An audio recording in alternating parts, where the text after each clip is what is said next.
Syedaralun PJ Bupati Biren Aulia Sofyan didampingi Camat Kota Juang Musni Syahputra dan PJ Kecik Junaini pada Kamis 18 Juli 2024 melakukan panen bawang merah di areal seluas 1.500 meter di Loawe Tengah Kota Juang.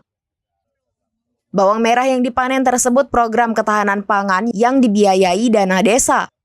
Camat Kota Juang Musni Syahputra usai panen perdana mengatakan, panen bawang merah program ketahanan pangan yang dibiayai dana desa ini ditanam di lahan seluas 1.500 meter menggunakan anggaran 29 juta rupiah sumber ketahanan pangan. Bawang yang dihasilkan dijual ke pasar dengan harga yang sesuai. Ini adalah contoh baik dalam pelaksanaan, juga menggunakan petugas teknis dan dipantau oleh Dinas Pertanian dan Perkebunan sehingga hasilnya baik. Selanjutnya, Camat Kota Juang akan mensosialisasikan bagi kampung lain untuk memanfaatkan dana ketahanan pangan di kampung masing-masing sehingga dapat berdaya guna dan berhasil guna.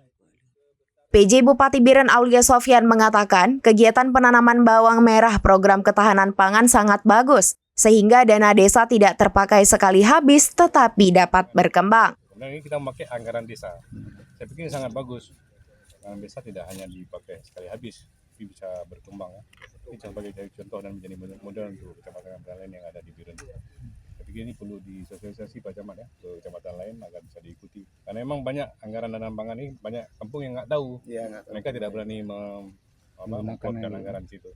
Jadi contoh dan model Pak Sekda kalau dibantu agar kecamatan lain tahu. Dari Biren, Yusmandin Idris, serambinews.com. Download Tribun X sekarang. Menghadirkan lokal menjadi Indonesia.